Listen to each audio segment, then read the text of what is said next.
Jumpa lagi di Vestok, channel yang membahas mengenai keuangan, bisnis, dan juga investasi. Terima kasih kepada Bapak Ibu sudah klik video ini. Dan di kesempatan kali ini kita akan kembali belajar bersama melalui emiten yang sudah pernah kita bahas. Dan saat ini akan kita update ya. Jadi dengan update bedah emiten. Emiten yang akan kita bahas kali ini adalah Bumi Serpong Damai atau kodenya adalah BSDE.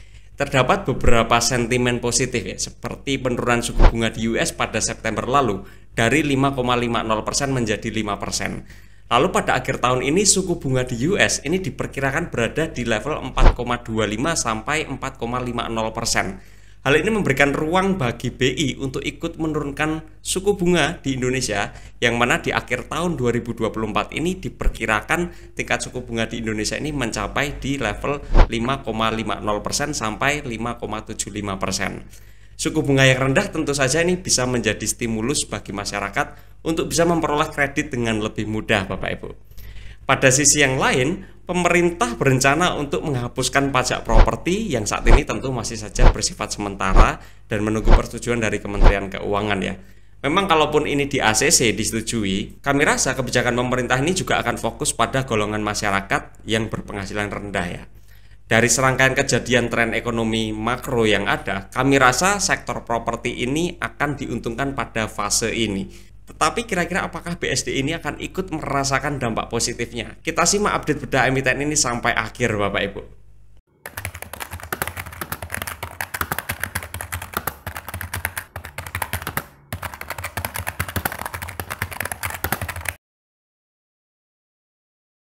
Kita informasikan bahwasannya tujuan dari video ini adalah untuk yang pertama mengupdate strategi bisnis dari Bumi Serpong Damai, yang kedua mengupdate laporan keuangannya, yang ketiga mengupdate analisis kuantitatifnya, serta yang keempat adalah mengupdate valuasi bisnisnya. Ada baiknya Bapak Ibu juga menonton bedah emiten sebelumnya di Bumi Serpong Damai yang sudah kita bahas ya, supaya Bapak Ibu mendapatkan gambaran yang lebih solid. Kita masuk dulu ke strategi dan pengembangan bisnisnya Bapak Ibu. Berdasarkan kajian dan diskusi terkait prospek usaha di tahun 2024, manajemen Bumi Serpong Damai ini telah menetapkan target prapenjualan yaitu sebesar 9,5 triliun rupiah Bapak Ibu. Lebih lanjut lagi, Bumi Serpong Damai menetapkan target revenue itu sekitar 11,70 triliun rupiah per tahun dan laba bersihnya sekitar 3,23 triliun rupiah per tahun. Dengan target-target yang ada ini, sebetulnya kalau kita rangkum ada 4 strategi yang bisa dilakukan oleh manajemen dari Bumi Serpong Damai. Yang pertama adalah Bumi Serpong Damai akan fokus pada pangsa pasar yang telah dikenal. BSDE akan memanfaatkan reputasi dan jaringan kemitraan strategis yang sudah ada, seperti fokus pada proyek-proyek besar seperti BSD City yang akan menjadi kontributor utama. Yang kedua adalah diversifikasi terencana. BSD ini akan melakukan diversifikasi segmen properti dengan seimbang, di mana 53,16% dari pendapatan diharapkan itu berasal dari segmen residensial dan 31,05% ini dari segmen komersilnya. Strategi yang ketiga adalah pendapatan yang berulang. Manajemen dari BSD ini akan meningkatkan stabilitas melalui pendapatan berulang dari proyek-proyek komersil dan residensial di berbagai lokasi, serta pengelolaan land bank yang memadai. Dan strategi yang keempat adalah penanganan tantangan eksternal Bapak Ibu. BSDE tentu akan menghadapi tantangan seperti fluktuasi ekonomi global, inflasi, dan suku bunga yang tinggi ini dengan strategi yang matang seperti optimalisasi produk sesuai dengan daya beli masyarakat. Ya, kami rasa dari serangkaian strategi yang disampaikan oleh manajemen BSDE untuk mencapai target yang ada ini sebetulnya sudah cukup kompak, sudah cukup solid ya Bapak Ibu. Kita masuk ke laporan keuangannya di bagian neracanya dulu Bapak Ibu. Per kuartal 2 2024 ya, aset lancar ini kontribusinya sekitar 40,86% dari total asetnya, dan aset tidak lancar kontribusinya sekitar 59,14% dari total aset lancarnya. Aset lancar ini paling dominan adalah persediaan, ini sekitar 14,3 triliun dari 27,7 triliun aset lancarnya. Dan aset lancar di kuartal 2 2024 ini turun sekitar 5,58%. Sedangkan pada sisi aset tidak lancar ini didominasi oleh tanah yang belum dikembangkan, ini sekitar 14,4 triliun dari 40,1 triliun aset tidak lancarnya. Dan aset tidak lancar ini tumbuh sekitar 7,15% dibandingkan kuartal 4 2023. Aset tidak lancar dari Bumi Serpong Damai ya, kalau kita lihat dari 2013 sampai 2024 ini memiliki pertumbuhan yang cukup bagus, yaitu rata-ratanya sekitar 12,73% per tahun Bapak Ibu. Kita lanjutkan dari sisi neraca pada komponen modal dan juga komponen utangnya Bapak Ibu. Per kuartal 2 2024 ya, utang jangka pendek ini berkontribusi sekitar 18,64% dari total aset, utang jangka panjang ini sekitar 17,18% dari total aset, dan dominasi ekuitas itu sekitar 64,18% dari total aset. Utang jangka pendek ini didominasi oleh liabilitas kontrak, ini sekitar 6,8 triliun dari 12,6 triliun rupiah utang jangka pendeknya, dan utang jangka pendek ini tumbuh sekitar 6,34% dibandingkan kuartal 4 2023. Pada utang jangka panjang ini didominasi oleh utang bank jangka panjang, ini sekitar 8,2 triliun dari 11,6 triliun rupiah utang jangka panjangnya, dan utang jangka panjang ini turun sekitar 15,08% dibandingkan kuartal 4 2023. Pertumbuhan ekuitas sendiri sejak tahun 2013 ini cukup bagus, yaitu sekitar 11,30% per tahun ya Bapak Ibu. Sedangkan pada kuartal 2 2024 ini tumbuh sekitar 5,70% dibandingkan kuartal 4 2023. Kita masuk ke laba ruginya Bapak Ibu. Di bagian laba rugi ini pada rata-rata revenue pertumbuhannya sekitar 8,92% per tahun. Ini kalau kita ukur dari 2013 ya. Tetapi pada kuartal 2 2024 sendiri revenue ini tumbuh sekitar 46,97% dibandingkan kuartal 2 2023. Kalau kita masuk ke laba operasinya, rata-rata pertumbuhan laba operasi dari tahun 2013 itu sekitar 6,63% per tahunnya, dan pada kuartal 2 2024 laba operasi ini tumbuh 22,25% dibandingkan kuartal 2 2023. Dan berikutnya pada sisi laba bersihnya, rata-rata pertumbuhan laba bersih dari tahun 2013 itu sekitar 5,13% per tahun, sedangkan pada kuartal 2 2024 laba bersih ini tumbuh sekitar 94,41% dibandingkan kuartal 2 2023. Peningkatan laba yang terjadi yang cukup signifikan ini terjadi karena serangkaian faktor Bapak Ibu. Tentu saja yang pertama adalah karena revenue-nya tumbuh. Yang kedua adalah efisiensi COGS, dan yang ketiga adalah efisiensi pada beban lain-lain bersih ya Bapak Ibu. Selanjutnya kita masuk ke revenue per segmen ya Bapak Ibu. Kontributor utama dari revenue ini masih pada segmen real estate. Revenue pada segmen ini tumbuh sekitar 49,95% di kuartal 2 2024 dibandingkan kuartal 2 2023 Bapak Ibu. Lalu kontributor berikutnya yang kedua ini yaitu pada segmen properti ya. Revenue pada segmen ini juga tumbuh sekitar 6,14% di kuartal 2 2024 dibandingkan kuartal 2 2023. Sedangkan ketiga segmen lainnya kalau kita lihat sebetulnya tidak berkontribusi secara signifikan ya, secara agregat terhadap total revenue-nya. Jadi di dua segmen ini saja yang punya kontribusi cukup signifikan dan terutama pada segmen real estate Bapak Ibu. Kita masuk ke kontribusi beban dan biayanya. Kontributor terbesar pada total beban dan biaya ini adalah pada beban pokok penjualan atau COGS. Ini sekitar 51,41% dari total beban dan biaya sampai diperoleh laba periode berjalan ya.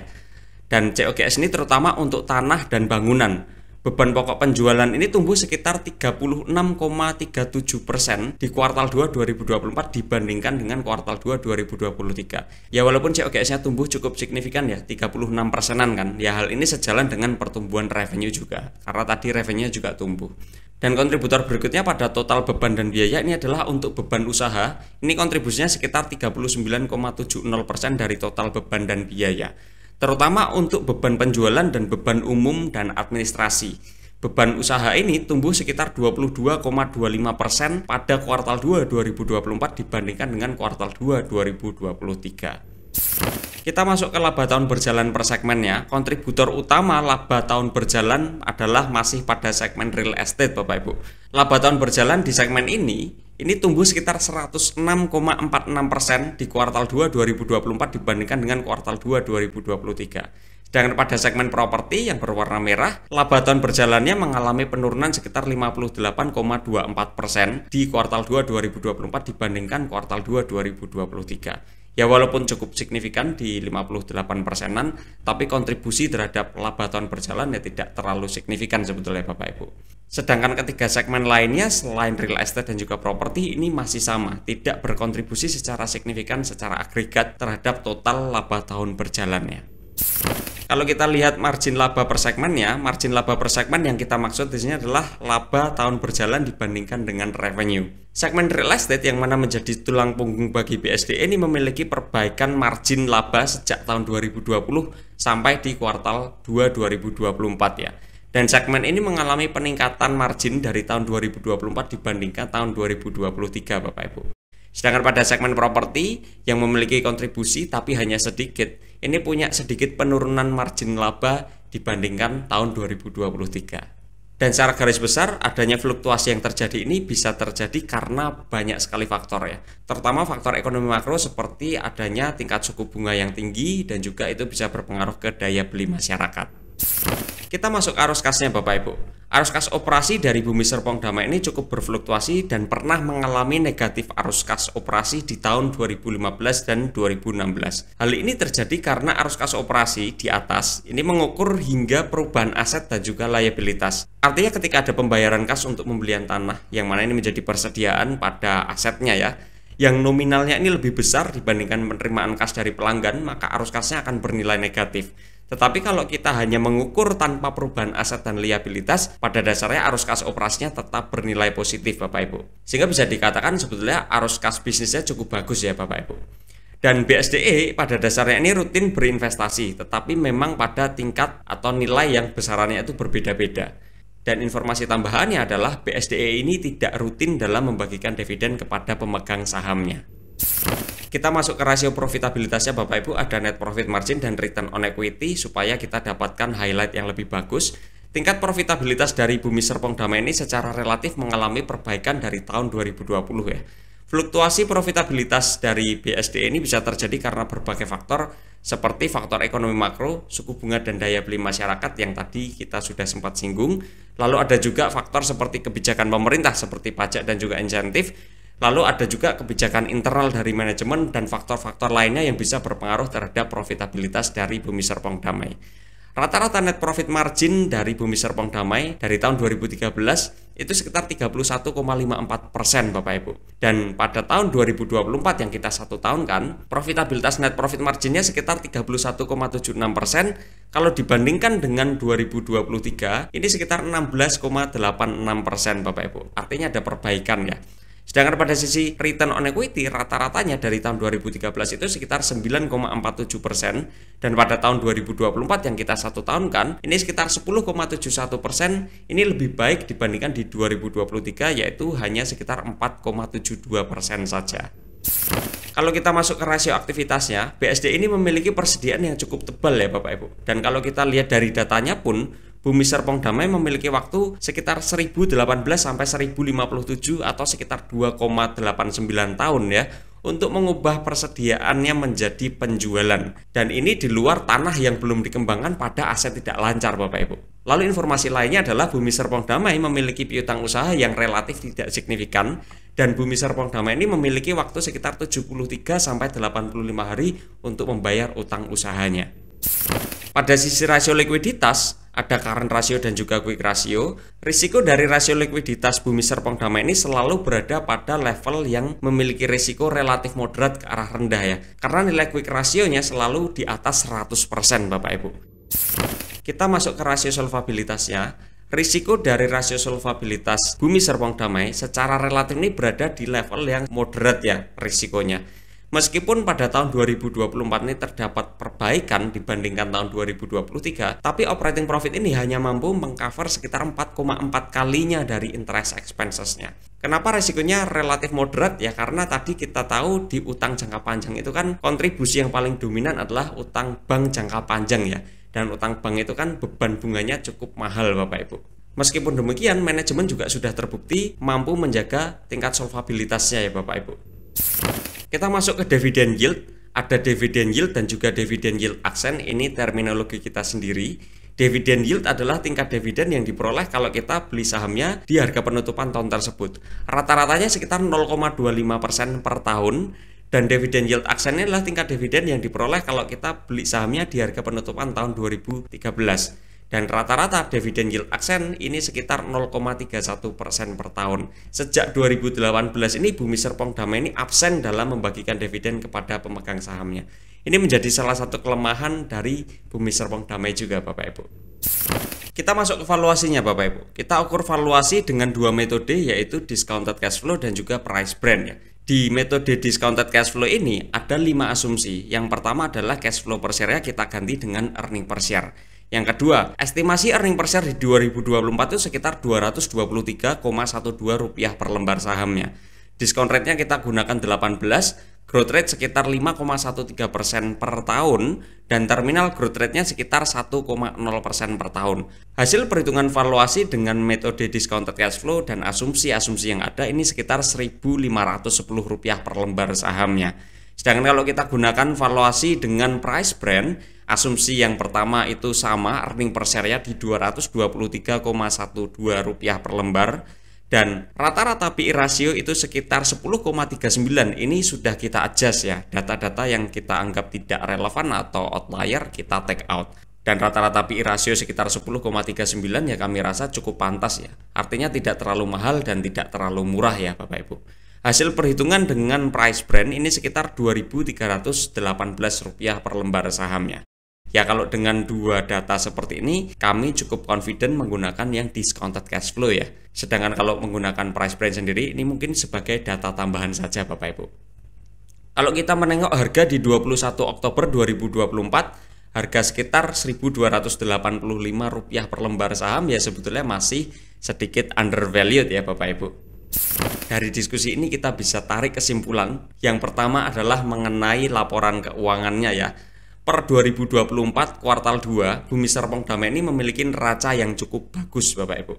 Pada sisi revenue, laba operasi, dan laba bersih ini tumbuh karena ada serangkaian faktor seperti efisiensi COGS dan efisiensi pada beban lain-lain bersih. Sedangkan pada sisi arus kas operasinya ini bernilai positif dan dividen masih belum ada yang dibagikan. Kesimpulan yang lainnya yang bisa kita tarik di harga saat ini di Rp1.285 per lembar saham, kami rasa Bumi Serpong Damai masih sedikit berada di bawah valuasi bisnisnya atau masih sedikit undervalued ya Bapak Ibu.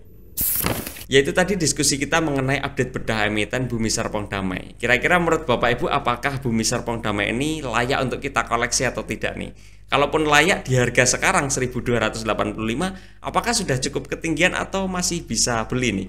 Coba drop di komen ya Bapak Ibu. Kita informasikan bahwasannya kita tidak merekomendasikan jual dan juga beli. Ini bukan ajakan untuk menjual atau membeli. Kita hanya memberikan hasil analisis untuk kita bisa pelajari bersama dan sebagai alternatif sudut pandang ya Bapak Ibu. Kita ucapkan terima kasih pada Bapak Ibu sudah berkontribusi terhadap pertumbuhan channel ini dan sudah menonton video ini sampai akhir. Sampai bertemu di video selanjutnya Bapak Ibu, dan juga tonton video-video kita lainnya yang sudah kita sajikan ke playlist yang sudah kita kategorikan. Terima kasih Bapak Ibu, selamat siang.